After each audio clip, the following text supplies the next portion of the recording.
It's wonderful to see so many people. Um, so let me start by giving my version of the introduction. I'll spend a few minutes talking about them, their excellencies, Diana Mickevičienė and Firat Sunel, ambassadors of Lithuania and Turkey, respectively. Now, the session is titled, Two Ambassadors Walk into a Lit Fest. It's like the beginning of a joke, isn't it? And I'm proud to be your bartender today, if you like. So seriously, there's great reason for two ambassadors to be at a lit fest, despite the intriguing title of this. And I have spent the last 2 days buried in their writing, and I've been pretty much captivated by their prose. Ambassador Mickevičienė, I have read your essay, Passage to India. I've read the introduction to your book, All My Indias. That's courtesy Google Translate. I have also read your essay, Concept of Purity in the Studies of the Indian Caste System. While these essays are academic, her prose is super accessible even for a dummy like myself.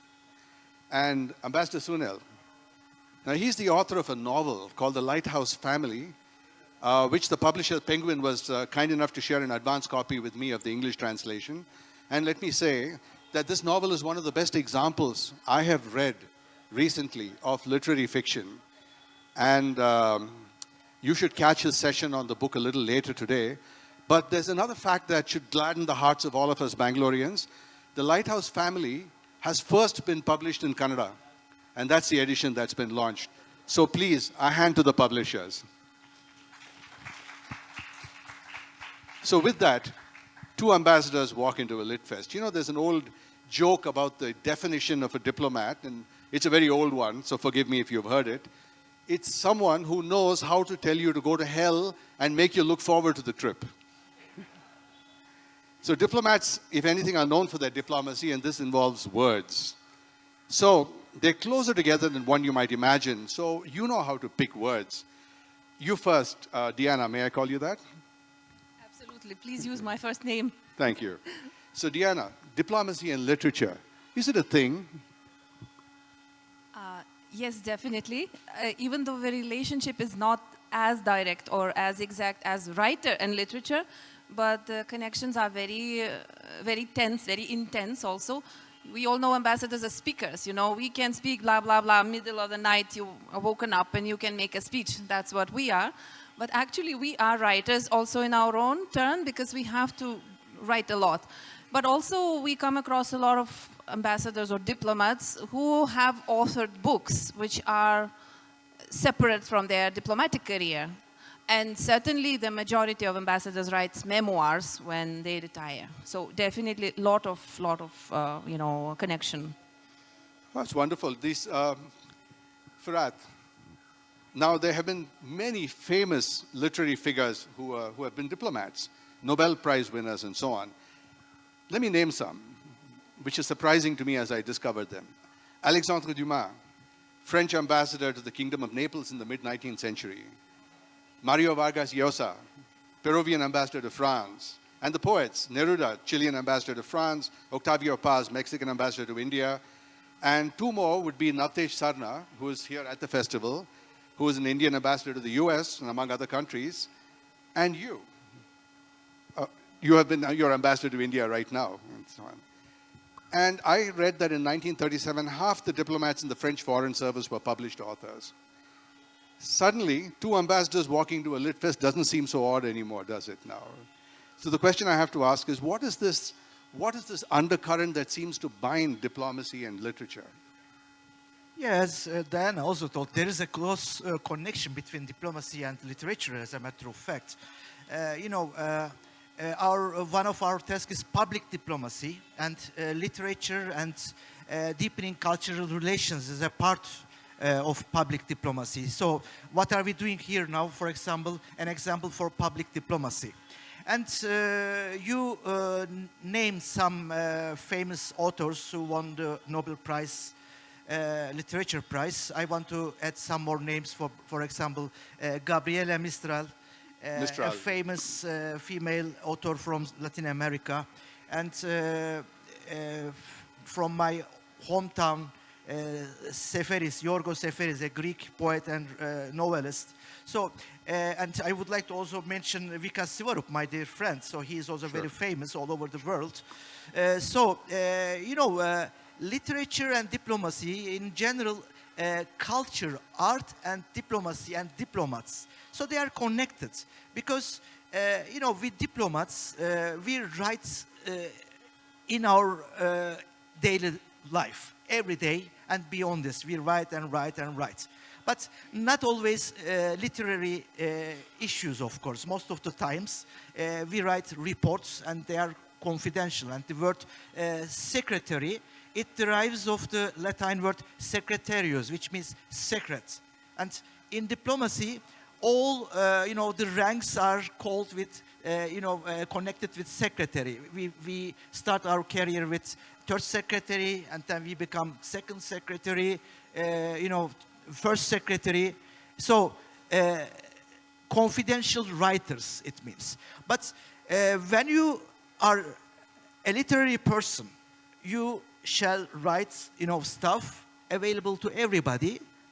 Then otherwise it's not a literature.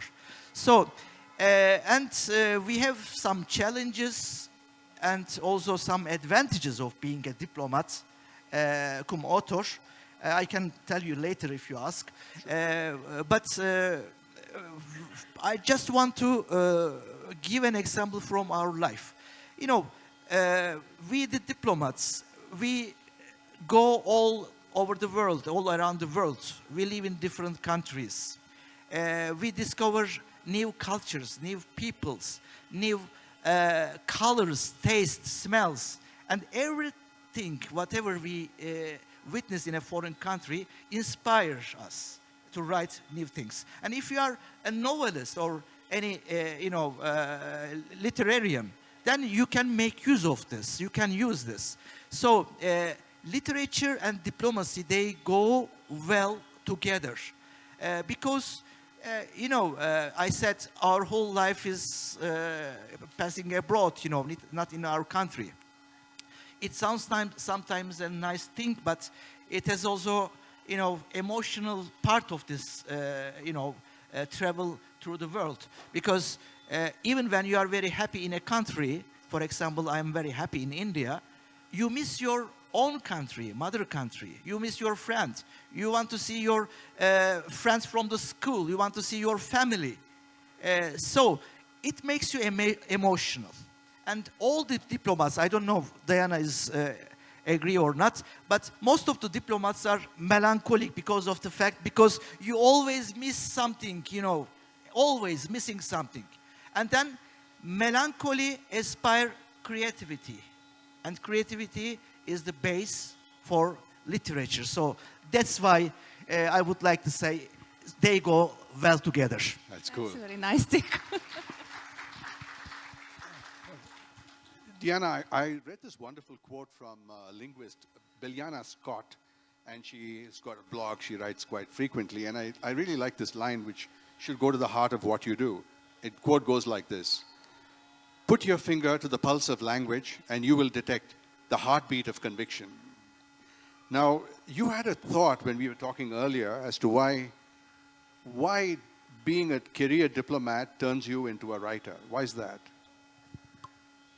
Well, I guess I would probably build on that quote, but in a very direct sense, because I understand that there are varieties of reasons why people and diplomats among them start writing. In my case, it was not melancholy at all.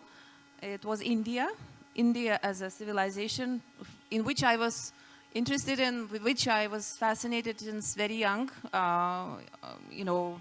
age. Recently I dressed down my sort of fascination with India to being around 12 years old and seeing Umrao Jan, which struck me so much that, I never looked back. Yes, and I was very interested in Indian languages, so I studied Sanskrit, I studied Hindi, and it does bind you and makes you put a finger into a lot of conviction that you have to do. If I can very directly, literally paraphrase the quote. Yeah, I've only written about India. I don't know what it is. I've not written fiction. I've written, you know, either essays or academic articles, and the subject was always related to India.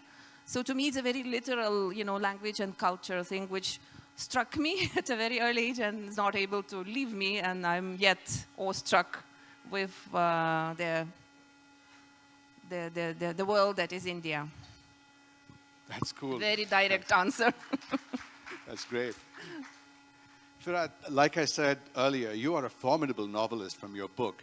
And I'd like to share with you a quote. Incidentally, the English translation of Firat's book is coming out in January. It's going to be launched a little later, I mean, early January or something.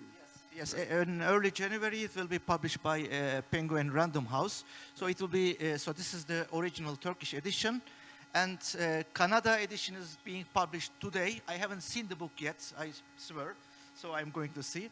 And then the English, the Malayalam edition will be also published in January. And the English will be also, you know, next year. So you will be able to read the book. By the way, I would like to also congratulate you because I heard that one of your books is going to be published by Penguin Random House as well. Thank you. Yes, it is. Okay. Thank you very much. More about that later. I'd like to quote from your book, The Lighthouse Family, and this is the English translation that I read. This is an example of how evocative his prose is. This is a scene where he has to deal with the death of his brother.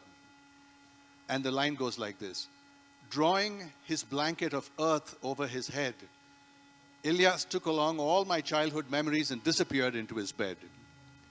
Very evocative. Is Turkish expression like this? I mean, do you guys go around Turkey speaking like this all the time? So this is, of course, not the daily language. This is a literary language. Right. But we have Turkish language is also very rich language. And we have so many expressions. I've heard in Turkish there are 29, 30 expressions for describing the death. For example, the you know, most emotional for me is become an angel, for example.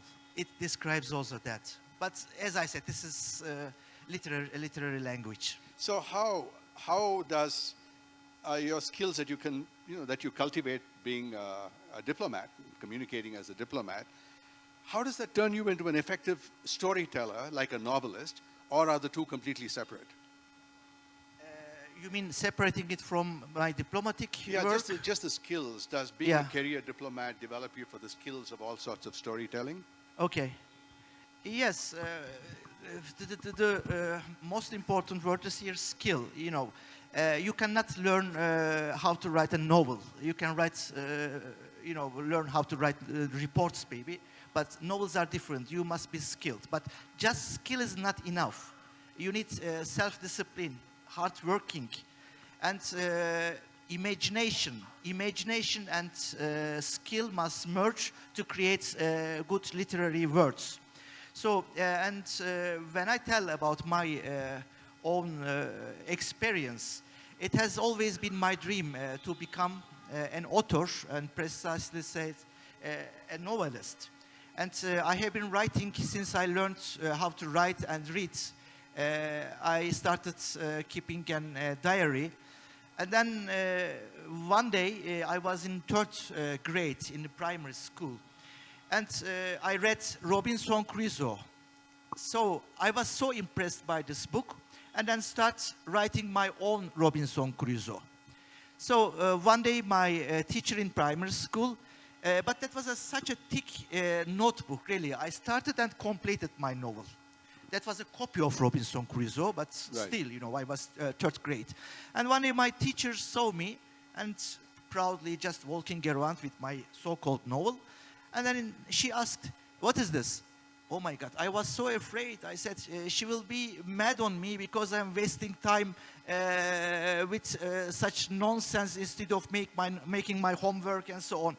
And then I was so crushed. I said, "Oh, it's my novel."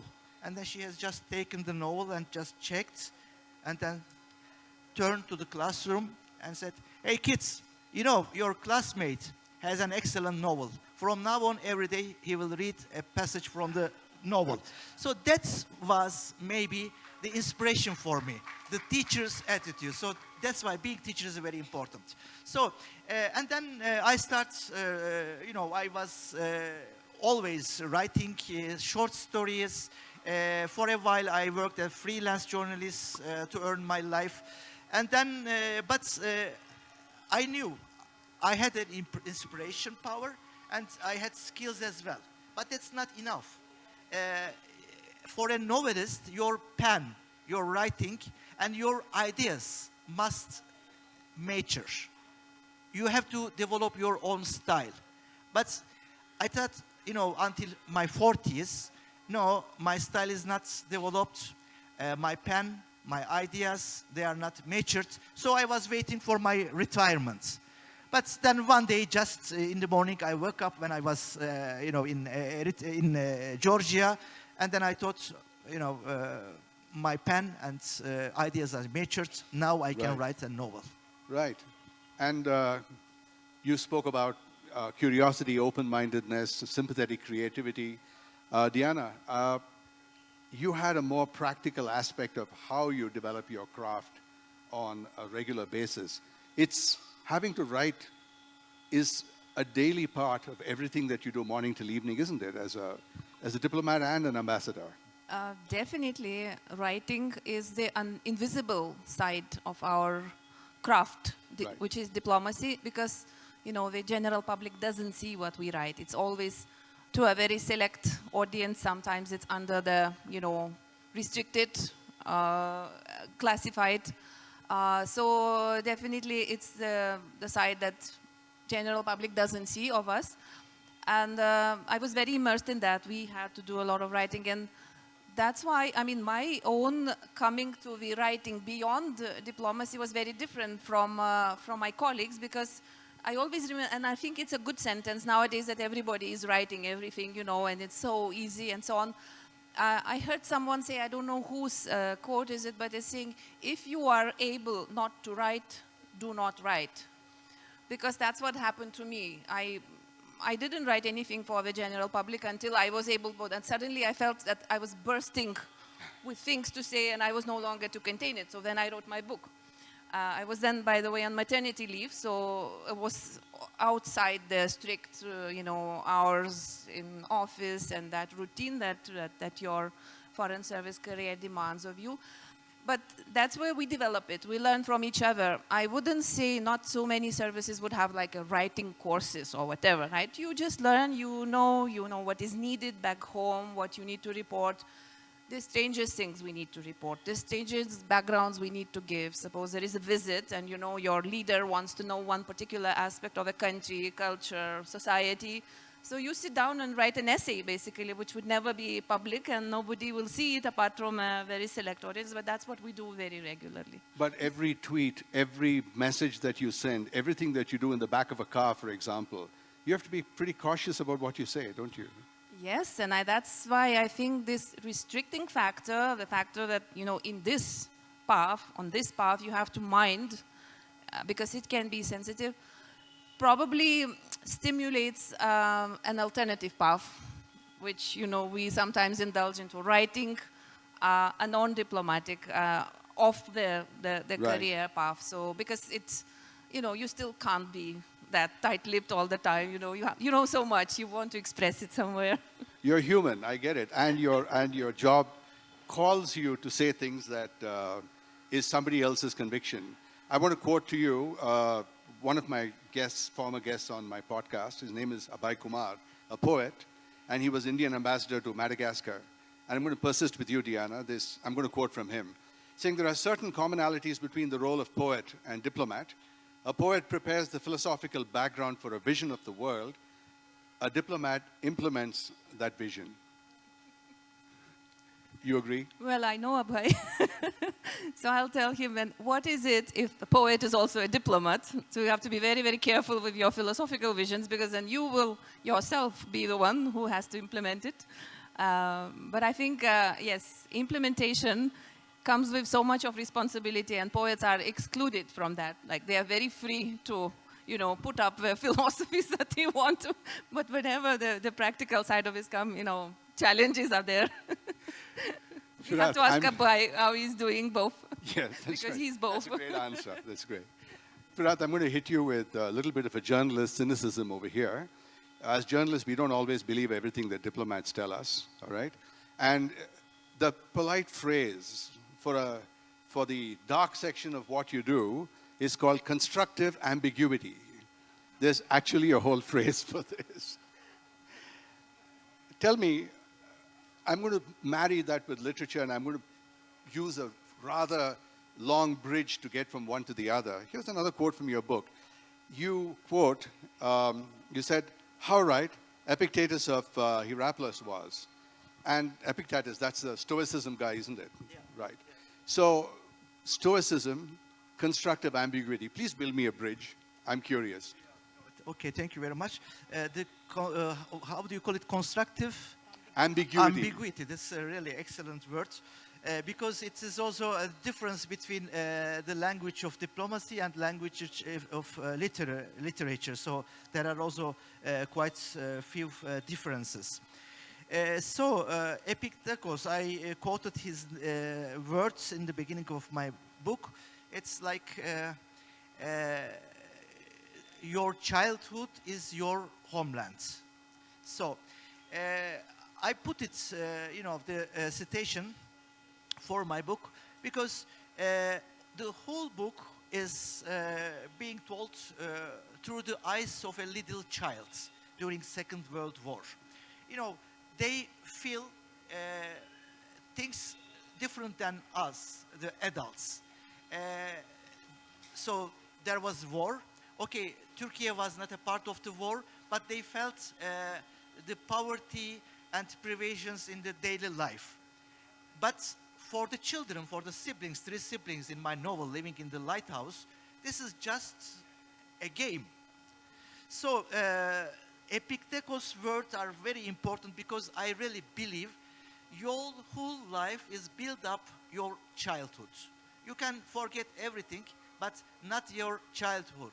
Even, the Alzheimer's people, they have Alzheimer. They forget their recent story, but not their childhood.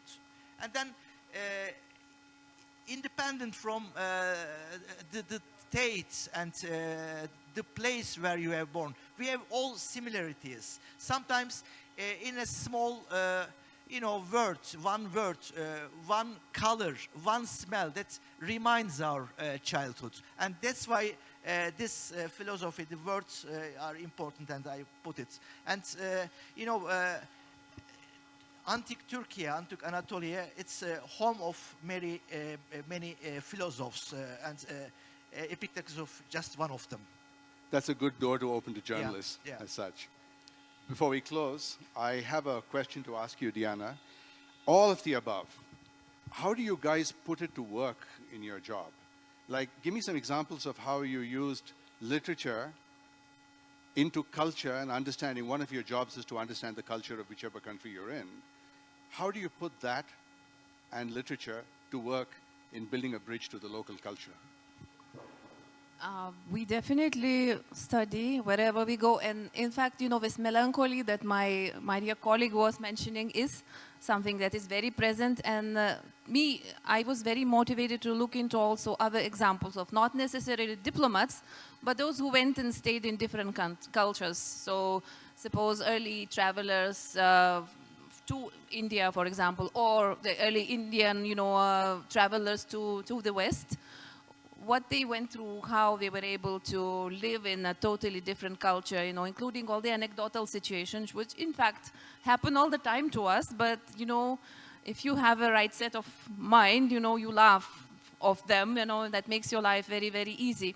Now, coming back to question, we definitely have to study and explain back home to what it is, why this position of your country of residence is like that. It's defined by so many factors, history, cultural, other interests, basically, which we probably don't understand being far, far away. And we definitely try to, because that eases the tension. Otherwise, the two sides would be probably misunderstanding each other. So diplomats have a very important role to bridge. And generally, sometimes we just have to, my probably nicest, one of the nicest things I had to do in my life, even though I was a very junior diplomat, probably in my first year of career, was when Miss World in 1995, Aishwarya Rai came to Lithuania to crown the Miss Lithuania of a year. I suddenly received, and I was a very first year fresh diplomat, I received a request from my president's office, please send us some talking points for a president with Miss World. Oh my God, this is, what do I do, So I took this huge dictionary because I was studying Sanskrit at that time. There is this big dictionary called Monier-Williams Sanskrit English. Yeah. I searched up the word Aishwarya. I wrote out all the meanings, and I made something out of that, and submitted to my president's office. Next day, I'm reading in the papers that Miss World was very pleasantly impressed how my president knew Indian philosophy. So, so it's the best feedback I can get. And our work is really very interesting. I have to assure you. I couldn't find a better example of creative ambiguity than that one. Ambassadors, Diana Mickevičienė, Firat, Sunel, thank you so much. It was a wonderful conversation.